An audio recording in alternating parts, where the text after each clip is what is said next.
ఈరోజు సంత్ శ్రీ సేవాలాల్ మహారాజ్ 286వ జయంతి శుభాకాంక్షలు తెలియజేస్తూ ఈరోజు మన ఆఫీసులో మన సేవాలాల్ మహారాజ్ గారికి గాంధాన్ని ఇవ్వడం జరిగింది. ఈ సందర్భంగా సేవాలాల్ మహారాజ్ గారు ఆ రోజులలో లంబాడి తండాలన్నీ సుఖ సంతోషాలతో దీర్ఘాయుర ఆరోగ్య ఈశ్వరంతో ఉండాలని, ప్రతి తండ సస్యశ్యామలంగా గొడ్డు గేద అంత బ్రహ్మాండంగా ఉండాలని, అదేవిధంగా కుడివైపు నుంచి ఎడమవైపు నీళ్లు ప్రవహించాలని, అదేవిధంగా అహింసా మార్గం లేకుండా తండాలన్నీ సస్యశ్యామలం ఉండాలని, పిల్లకాయలు బాగా చదువుకోవాలని ఆ రోజులలో నాటు వైద్యం కూడా మన సేవాలాల్ మహారాజ్ గారు చేసేవాళ్ళు. ఆయన యొక్క దినాన్ని జయంతిని ఈరోజు మనం అందరం కలిసి జరుపుకోవటం చాలా శుభ సంతోషకరమైన విషయం. ఈ విషయాన్ని పురస్కరించుకొని పెద్దలందరూ వచ్చేసి ఈ కార్యక్రమంలో భాగస్వాములు అందరూ అయినందుకు మీ అందరికీ పేరు పేరున హృదయపూర్వకమైనటువంటి ధన్యవాదాలు, అభినందనలు తెలియజేస్తా ఉన్నా. భారతదేశం మొత్తం మీద అన్ని రాష్ట్రాల్లో బంజారాలకు సంబంధించి గిరిజనుల స్థితిగతుల మీద అనాటి కాలంలోనే నాగరికత పుట్టకముందే ఎంతో నాగరికత నేర్పటం కోసం, మన జాతి కోసం మహానుభావుడు, దేవుడు పుట్టించిన మహానుభావుడు సేవాలాల్ మహారాజ్ గారు ఆనాటి కాలంలో రాతీయుగంలోనే ఒక దేవుడి రూపంలో వచ్చినటువంటి మన జాతికి భగవంతుడు పంపించినటువంటి సేవాలాల్ మహారాజ్ గారు జాతిని ఎక్కడో కొండల్లో కోనల్లో అడవుల్లో నివసిస్తున్న మన కులాన్ని, మన జాతిని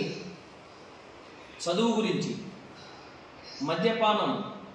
దానివల్ల మనిషి ఎలా అవుతాడని నేర్పించి, దానివల్ల ఎలాంటి ఇబ్బందులు పడతాడని నేర్పించి, మంచి ఒక మాంసం అనేది ముట్టుకోకూడదని చెప్పిన మహానుభావుడు కూడా అతనే. మద్యం ముట్టుకోకూడదు, శాకాహార జీవితం చాలా మంచిది, మనిషికి మంచి అలవాటు రావాలంటే ఇవన్నీ ఉండాలి, ఇవన్నీ మానుకుంటే ఇలాంటి అలవాట్లు ఉండాలని నేర్పించిన మహానుభావుడు, మన వాళ్ళని ముందుకు తీసుకెళ్ళి నాగరికతలో నడిపించిన దేవుడు ఆయన సేవాలాల్ మహారాజ్ గారు. ఈరోజు 286వ జయంతి సందర్భంగా ఇక్కడికి వచ్చినటువంటి మన నాయకుడు బ్రహ్మనాయుడు గారి ఆధ్వర్యంలో ఈరోజు వైఎస్ఆర్ పార్టీ కార్యాలయంలో పెద్దలు మన గంధం అంజిరెడ్డి గారు మరియు గంధం బాలరెడ్డి గారు, వంటేరి ఆంజనేయులు గారు, యలమందారెడ్డి గారు, అలానే మన నన్ను చెన్నై గారు, అలానే కృష్ణానాయక్ గారు, కాంతానాయక్ గారు, మురవయ్యన్న అందరం కలిసి ఈరోజు వినుకొండ నియోజకవర్గంలో ఉన్నటువంటి సుగాలి బంజారా సోదరిమణులు అందరూ ఈ పండుగని పురస్కరించుకొని ఈరోజు ఈ వర్ధంతిని శుభ సంతోషాలు జరుపుకొని ఆయన ఆశీర్వాదాలు తీసుకోవాలని, మనకందరికీ ఆయుర్వేదాలు ప్రసాదించాలని కోరుకుంటూ నమస్కారం చేస్తూ తెలియజేస్తున్నాను. మన వినుకొండ నియోజకవర్గంలోని సేవాలాల్ మహారాజు జయంతి సందర్భంగా ఈ రాష్ట్రంలో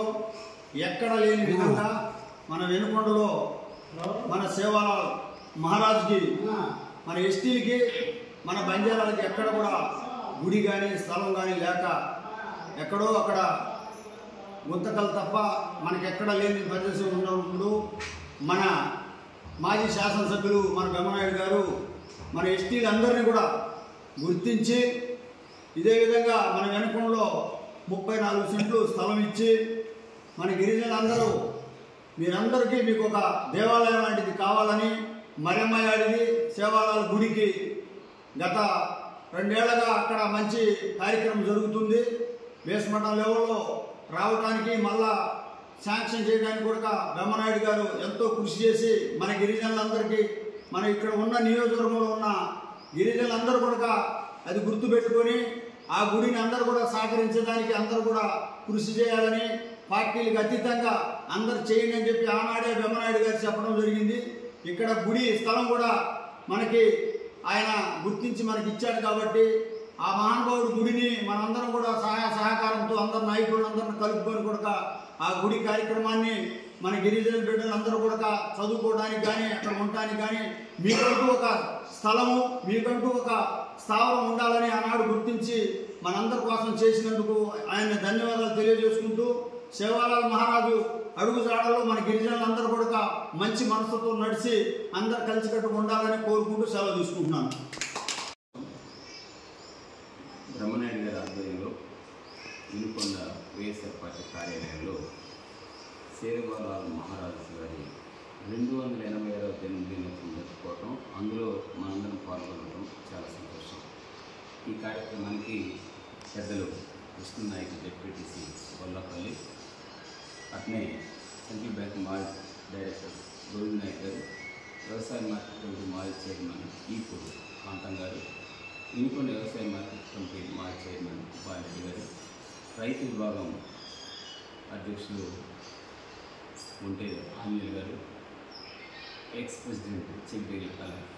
హనుమంత్ రెడ్డి గారు, మాజీ సర్పంచ్ రామానంద రెడ్డి గారు చెడ్డగడపాడు, నీలగంగ గారు మాజీ సర్పంచ్ నా చెన్నై గారు, మిగిలిన మా ఐనోలు యువనాయకులు ఉల్లయ్య యాదవ్ గారు, మిగిలిన వారందరూ కూడా పేరు పేరు నమస్తే. 286 ఏళ్ల క్రితం 286 ఏళ్ల క్రితమే సామాన్యుల జీవితాలు, ప్రత్యేకంగా బంజారాల జీవితాల గురించి అధ్యయనం చేసి వారి బాగోగుల్ని గురించి ఆలోచించి ఈ అడవి ప్రాంతంలో నివసిస్తున్న ఈ జనానికి తగిన వసతులు, వనరులు ఏర్పాటు చేయాలన్న సంకల్పంతో నీటి వనరుల్ని దృష్టిలో పెట్టుకొని వ్యవసాయాన్ని పశుపోషణ ప్రధాన వృత్తిగా అవలంబించి మీ జీవనం సాగించాలని, తద్వారా అందరికీ మీరు ఆదర్శవంతులు కావాలని ఉపదేశం చేసిన వ్యక్తి సేవాలాల్ గారు. అంతేకాదు అహింస అనే కార్యక్రమాన్ని హింస ద్వారా కాదు అహింస ద్వారా మనము మన అభివృద్ధికి ఉపయోగపడతామని, ఏదైతే దేశ స్వాతంత్రంలో పాల్గొంచుకున్న అహింసావాదానికి ఎంతో మెరుగైన పరిస్థితి వచ్చిందో దాన్ని మొట్టమొదట సామాన్యానికి అర్థమయ్యే రీతిలో వారి బాగోగుల్లో దాంట్లో పాల్పంచుకొని మహనీయులు ఉద్బోధించారు. వారికి ప్రత్యేకమైన గౌరవం ఆ విధంగా భారతదేశం మొత్తం ఉంది. ఏది ఏమైనా సామాన్యులు, బడుగు బలహీన వర్గాలకు చెందిన సుగాలీల అభివృద్ధి, ప్రాంత అభివృద్ధి, రాష్ట్ర అభివృద్ధి, దేశ అభివృద్ధిని భావించి మనందరం కూడా తోటి సుగాలీలకు సహాయపడాలని, వారి బాగోగుల్లో మనం పాల్పంచుకోవాలని, వారి ఉన్నతులు మనం పాత్రదారులు కావాలని, భవిష్యత్తులో మనందరం కలిసిమెలిసి సంఘ జీవనంలో ఒకరికొకరు ముందుకు వెళుతూ వారి ఆశలతోటి సామాన్యులకు అనుగుణంగా వారి అభివృద్ధిని ప్రత్యేక ధ్యేయంగా ఆలోచించే వైఎస్ఆర్ పార్టీ వృద్ధికి మనందరం కూడా కలిసికట్టుగా కృషి చేస్తూ సంఘ జీవనం సాఫీగా, సద్భావంగా, ప్రేమగా వెళుతూ వారి ఆలోచనలకు అనుగుణంగా మనందరం నడుచుకుంటామని ఈ కార్యక్రమం ద్వారా మరొకసారి మనం ఓత్ తీసుకుంటూ, అంటే ప్రమాణం తీసుకుంటూ ముందుకు వెళ్ళాలని, మనందరికీ ప్రత్యేకంగా సుగాలి జనం అందరికీ మంచి జరగాలని, ఆయుష్, ఆరోగ్యం, ఆర్థికం అన్ని కలగాలని వేడుకుంటూ కోరుకుంటూ సెలవు తీసుకుంటూ. జై సేవాలాల్.